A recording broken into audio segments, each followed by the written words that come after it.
Hi there, Michael here. In today's video, I want to take another look at a new plugin update, this time from the developer Cargo Cult. The plugin is called StemCell, and it is a multi-channel stem processor with a couple of really interesting features. It has just been updated to version 2. According to the developer, this plugin is boring. It's one of those things that nobody really wants, but everybody really needs. Well, we will see about that. In case you have not yet heard of the Cargo Cult, it is likely because the developer is active mainly in the Pro Tools space. Version 1 of StemCell used to be available only in AAX format for Pro Tools. Thankfully, the new version also comes in Audio Unit and VST3 versions. It is available for Mac as well as Windows, and that means it should now appeal to a broader audience. Unfortunately, it suffers from one main issue that a lot of plugins suffer that are ported over from Pro Tools. This issue is hugely annoying, and as we will see, will make the plugin practically unusable in Reaper, which is extremely disappointing because this otherwise is actually a very nice one. But enough said, let's jump into today's session and check out StemCell 2 from the Cargo Cult.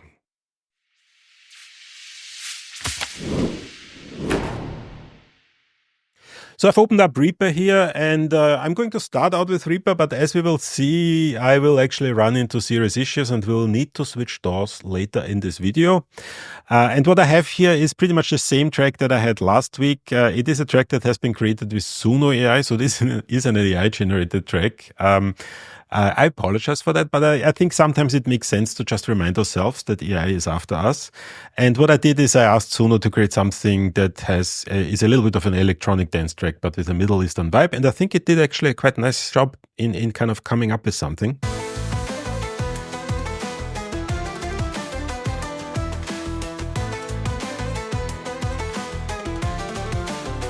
And what I want to do is I want to just use this as an example. So what we are going to do is we're going to convert it into 7.1.4, and then I'm going to use the StemCell plugin in order to manipulate the individual channels. That's really what I'm going to do, and then essentially convert it back into stereo so that you guys hear something. That's really everything that I am going to do today. Once again, we are going to run into some serious issues with Reaper, and we will need to switch DAWs somewhere in the middle. But I think this is actually a really interesting one. So let's get started. So first thing that I'm going to do is I'm going to simply change that to a 12-channel track because once again I want to turn that into 7.1.4, and then I'm going to upmix that to 7.1.4, and I'm going to use NuGen upmix for that purpose. Same thing that I did last week. And then I'm going to downmix that again into stereo, and for that I'm going to use Penteo. This time around, usually I use Virtuoso, but I found Penteo is working a little bit better in this particular case. So let me just kind of double check that everything is working correctly. So if I play the audio again. Okay, so I need to set the input settings to 7.1.4 and the output settings to stereo. And then as you can hear, the settings are incorrect. So the reason is Penteo comes up with the film settings. I actually need the... Okay, so now we are... Let's just double check that everything is coming in correctly. Left, right, center speakers. Yeah, so everything is coming in correctly.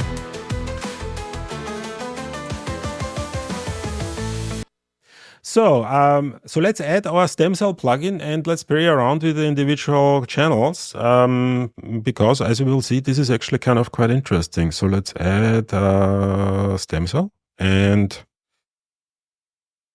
I'm going to use Audio Unit version. Doesn't really make any difference. As you can see, this looks actually quite nice. So let me just move that up here so that we're actually in the 12-channel version of that track. So let's just play the audio again. And what you have here is essentially a very good visualization of what the individual tracks are doing. You have all these 12 tracks now. And you can play around with the different options that you have in order to optimize your audio. So one thing that you can do, for example, is you have a limiter. You can change the trim. You can do that for all channels, or you can do that for individual channels. You can either select them one by one, or you can use the selection buttons here. So you have the surround channels,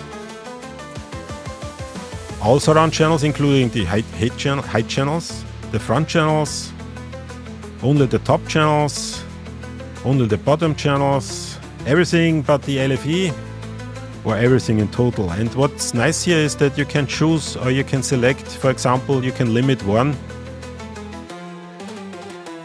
channel differently than the others. Now, one thing that you should notice that if you're kind of making changes, adjustments to individual channels, and then essentially going back and kind of changing that for all three, one thing that would be nice to kind of change them in proportion, but that's not what's happening essentially. If I now change the limit, it's going to snap back to be the same.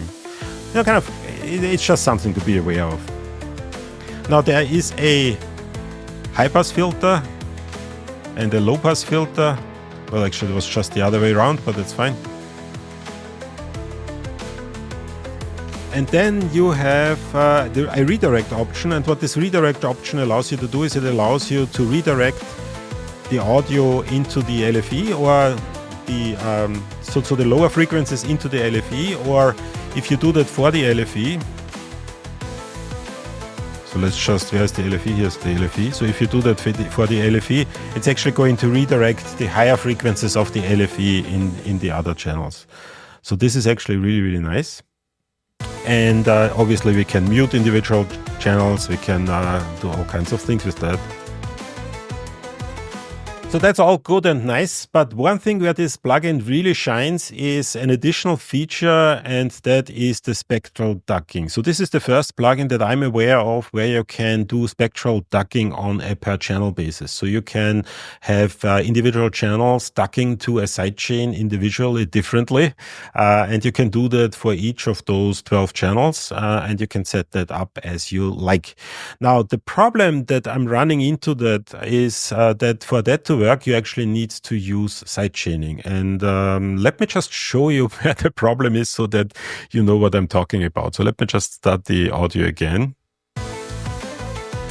Now in Reaper, the way this works in Reaper is that in order to enable sidechaining, what you need to do is you need to add additional channels to your track. So you need to turn that 12 channel track into a 14 channel track, because we want to have 2 additional channels we're going to use for sidechaining.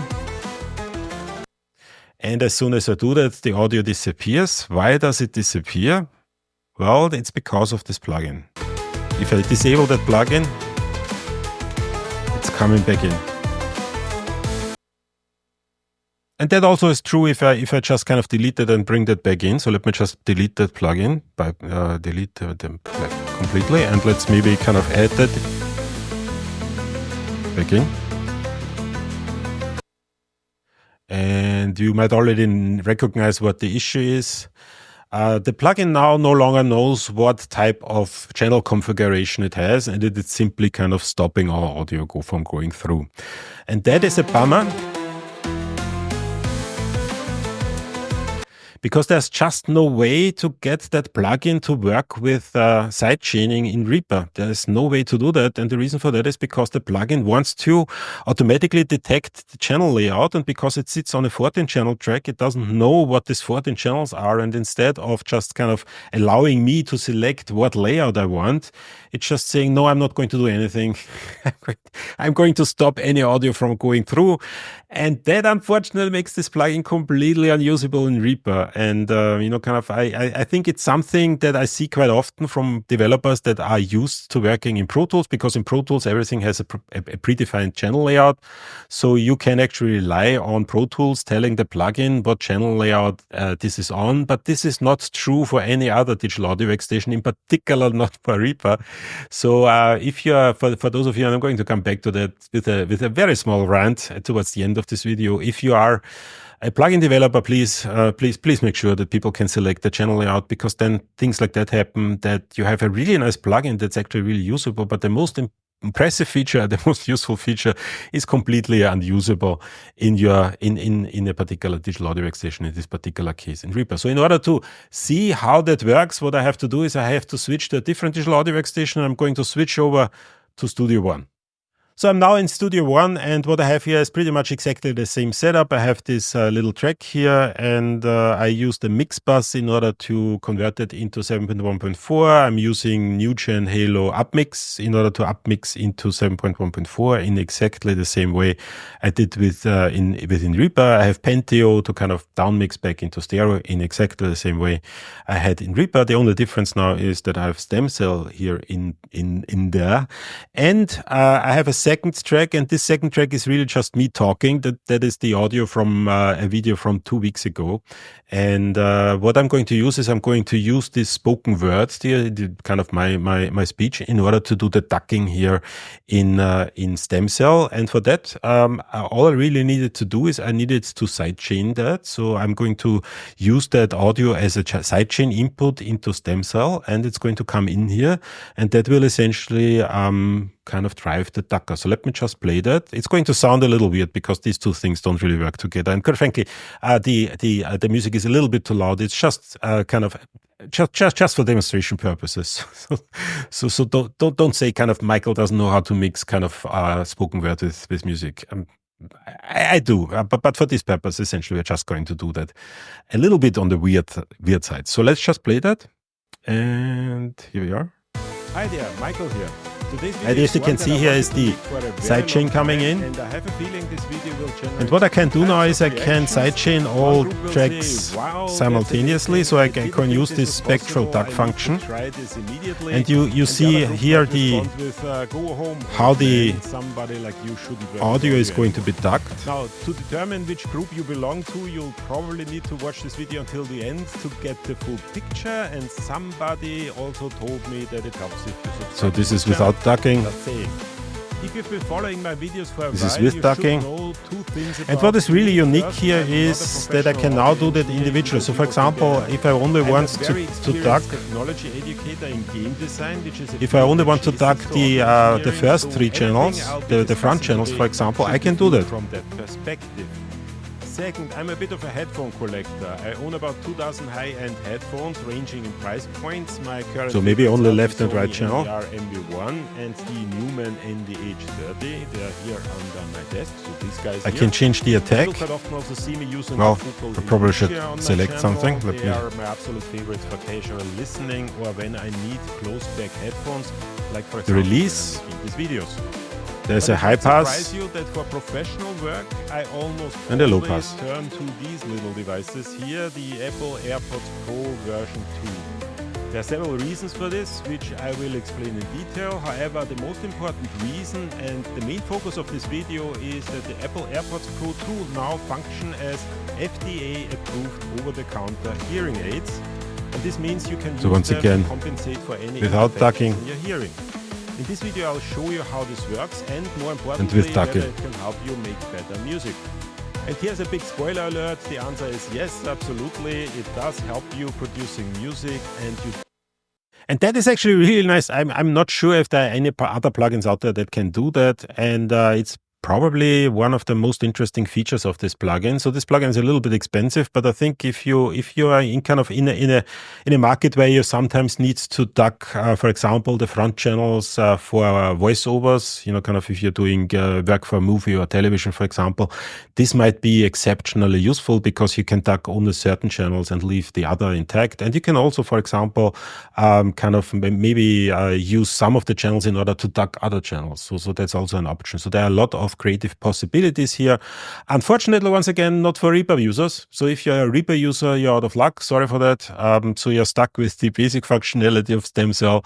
Maybe they upgrade that in the future. But if you're working with anything else, this is actually nice. Just be sure that you test everything before you purchase the plugin, because these are actually, once again, quite expensive. So what is my final verdict? Is this a plugin you should get? Well, first of all, plugins from the Cargo Cult tend to be a little bit more expensive. There are cheaper alternatives to stem cell out there that can cover most of what stem cell can do. The one feature that I find particularly interesting is the spectral ducking feature, as I have not seen that implemented in that way before. Unfortunately, this is also the Achilles heel of this plugin, since it requires a sidechain setup, which is impossible to do in Reaper. This is because the plugin does not allow you to override its channel layout settings. Now, I understand understand why you would implement a multi-channel plugin that way in Pro Tools, but if you are making a Pro Tools plugin available to other DAWs, you simply need to consider how other DAWs are managing multi-channel tracks. In particular, you need to allow the user to manually select the channel layout, since DAWs such as Reaper do not even have a predefined channel layout for multi-channel tracks. And this selection feature should actually be very easy to implement. The more it is annoying that I see quite a few developers simply not paying attention to this. So if you are a developer porting a multi-channel plugin from Pro Tools to other DAWs, for crying out loud, please allow users to manually select the channel layout. So in conclusion, if the plugin solves a particular problem you have, it is a really nice option, and you probably also don't mind the price tag, but be sure to test it thoroughly first to confirm that it works as intended in your workflow. If you're looking at it more from a this might be useful in the future perspective, I would probably give it a pass and go with similar plugins from Waves or PSP AudioWare. But what are your thoughts? Do you use StemCell? And if so, do you like it? Did I miss something in my Reaper setup? Maybe sidechaining this plugin is possible in Reaper and I was just too dumb to understand how, which is entirely possible. Let me know in the comment section below. And with that being said, I'll see you all in the next video.